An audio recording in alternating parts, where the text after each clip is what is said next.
नमस्ते। आज हम बिजनेस फाइनेंस की दुनिया में एक दिलचस्प सफर पर निकलने वाले हैं। सोचिए, एक शानदार बिजनेस आइडिया से लेकर एक ग्लोबल कंपनी बनने तक का रास्ता पैसों से कैसे बनता है। एक कंपनी को जब पैसों की जरूरत होती है तो उसके पास क्या-क्या रास्ते होते हैं। इसे समझने के लिए हमने फाइनेंशियल मैनेजमेंट के कुछ बेहतरीन नोट्स को अपना आधार बनाया है, जो फाइनेंसिंग के हर पहलू को बारीकी से समझाते हैं। आज का हमारा मिशन है इन सभी तरीकों को एक कहानी के जरिए समझना।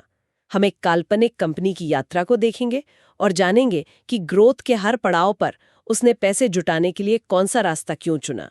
हम हर कॉन्सेप्ट को उसके असली मतलब, उसके फायदे और नुकसान के साथ देखेंगे ताकि हर चीज बिल्कुल साफ हो जाए। तो चलिए इस कहानी को शुरू करते हैं और देखते हैं कि पैसा बिजनेस को कैसे चलाता है। तो सबसे पहले ये समझना जरूरी है कि किसी भी बिजनेस को पैसा अलग अलग वजहों और अलग अलग समय के लिए चाहिए होता है। इसे हम 3 हिस्सों में देख सकते हैं। बिल्कुल, इसे एक घर बनाने जैसा समझिए। अच्छा। हाँ, सबसे पहले नींव और ढांचे के लिए पैसा चाहिए जो सालों तक रहेगा। ये है लॉन्ग टर्म फाइनेंस, मतलब 5-10 साल से ज्यादा के लिए, जैसे प्लांट, मशीनरी या जमीन खरीदने के लिए। फिर घर में फर्नीचर और जरूरी सामान के लिए पैसा चाहिए। ये है मीडियम टर्म फाइनेंस, 1 से 5 साल के लिए। और आखिर में रोज के राशन पानी और बिजली के बिल के लिए पैसा चाहिए, मतलब रोजमर्रा के खर्चे। हाँ। ये है शॉर्ट टर्म फाइनेंस, जिसे हम वर्किंग कैपिटल कहते हैं। और फाइनेंस का एक सुनहरा नियम है कि जैसा काम वैसा पैसा। मतलब लॉन्ग टर्म काम के लिए लॉन्ग टर्म सोर्स से पैसा लेना चाहिए। सही पकड़ा। आप घर खरीदने के लिए क्रेडिट कार्ड इस्तेमाल नहीं करते, 20 साल का होम लोन लेते हैं। बिजनेस में भी यही लॉजिक है। बिल्कुल। अब आते हैं सबसे बड़े सवाल पर, पैसा आएगा कहां से। मोटी मोटी बात करें तो 2 ही तिजोरियां हैं। एक है ओनर्स फंड, यानी मालिकों का अपना पैसा, और दूसरी है बोरोड फंड्स, यानी बाजार से उठाया गया उधार। हर बिजनेस की कहानी इन्हीं 2 के बीच सही संतुलन खोजने की कहानी है। तो चलिए अपनी काल्पनिक कंपनी सस्टेनोटेक की कहानी शुरू करते हैं। मान लीजिए 2 दोस्तों ने एक कमाल का आइडिया सोचा है, वेस्ट को रिसाइकल करके पैकेजिंग मटेरियल बनाना। दिलचस्प आइडिया है। उनके पास आइडिया है, जुनून है, पर पैसा नहीं है। वो सबसे पहले कौन सी तिजोरी का दरवाजा खटखटाएंगे? जाहिर है ओनर्स फंड का। क्यों? शुरुआत में कोई भी बैंक या बाहरी व्यक्ति एक अनटेस्टेड आइडिया पर पैसा नहीं लगाएगा, तो वो अपनी सेविंग्स लगाएंगे, शायद परिवार दोस्तों से कुछ मदद लेंगे और कंपनी के शेयर्स अपने नाम करेंगे। ये हैं इक्विटी शेयर्स। इक्विटी शेयर्स, इन्हें कंपनी की आत्मा क्यों कहा जाता है? क्योंकि इक्विटी शेयर होल्डर ही कंपनी के असली मालिक होते हैं। वो सबसे बड़ा जुआ खेलते हैं।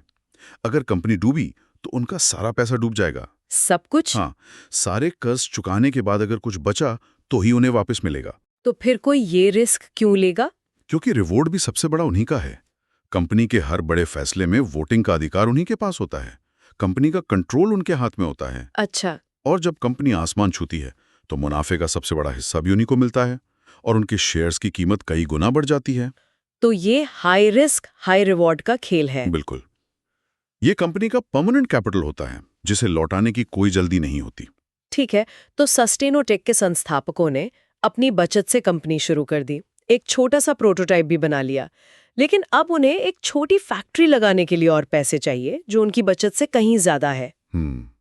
बैंक अभी भी लोन देने को तैयार नहीं। अब क्या? यहाँ कहानी में एंट्री होती है स्मार्ट मनी की, जिसे हम वेंचर कैपिटल कहते हैं। Venture capital? हाँ, ये वो लोग या फर्म हैं जो ऐसे ही हाई रिस्क हाई ग्रोथ वाले स्टार्टअप्स में पैसा लगाते हैं।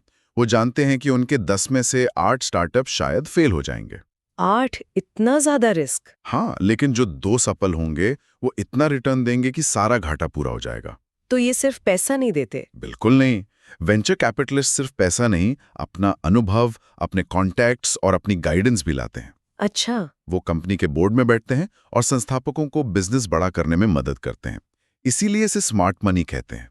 और बदले में वो क्या लेते हैं? वो कंपनी में इक्विटी शेयर्स लेते हैं, यानी हिस्सेदारी। मतलब सस्टेनोटेक के संस्थापकों को अपनी कंपनी का कुछ हिस्सा वेंचर कैपिटलिस्ट को देना पड़ेगा। ओनरशिप कम हो जाएगी। हाँ, और यही बिजनेस का सबसे बड़ा दुविधा भरा फैसला होता है।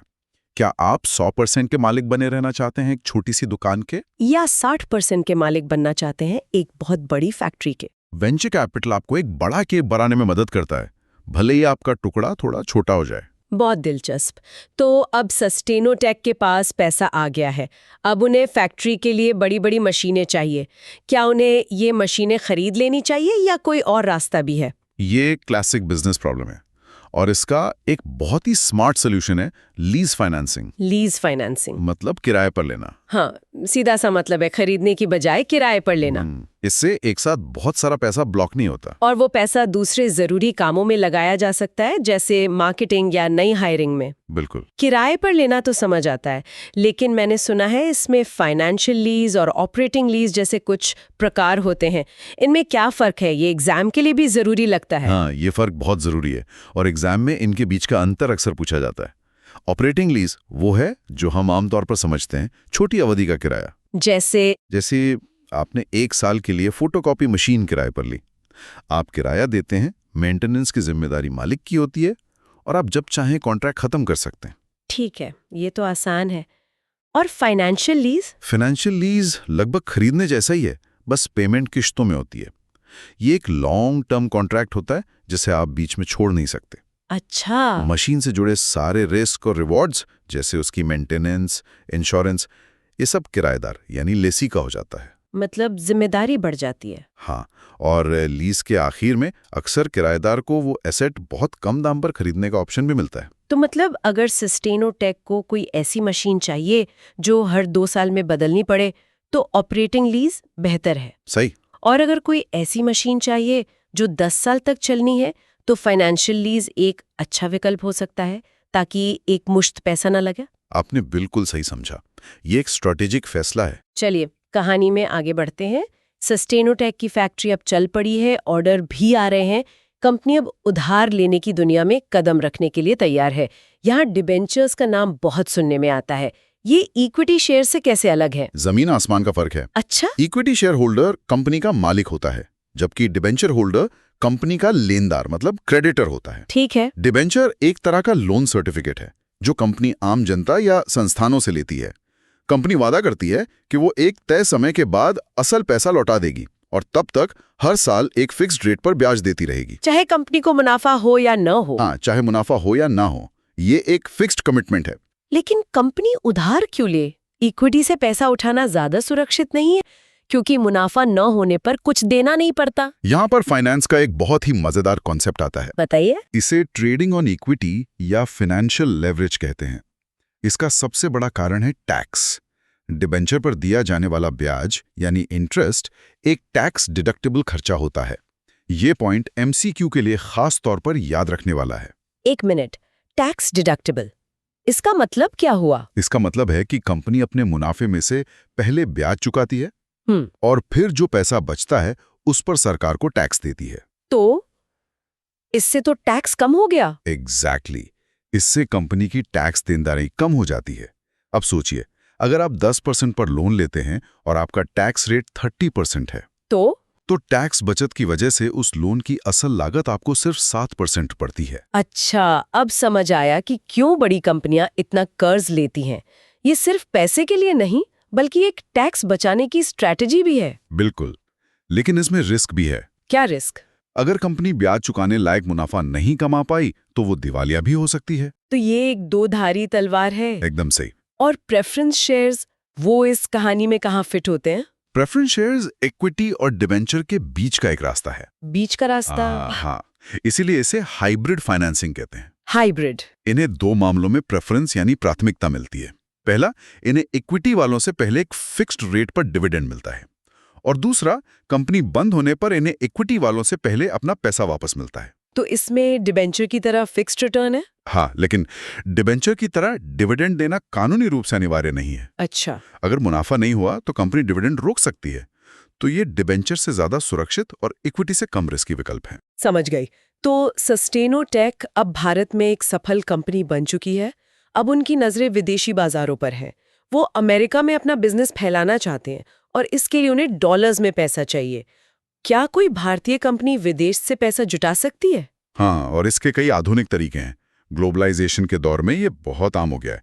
सबसे पॉपुलर तरीका है ADRs और GDRs। अमेरिकन और ग्लोबल डिपॉजिटरी रिसीट्स। सही। ये सुनने में बहुत टेक्निकल लगते हैं, आसान भाषा में ये क्या है? ये एक बहुत ही शानदार तरीका है।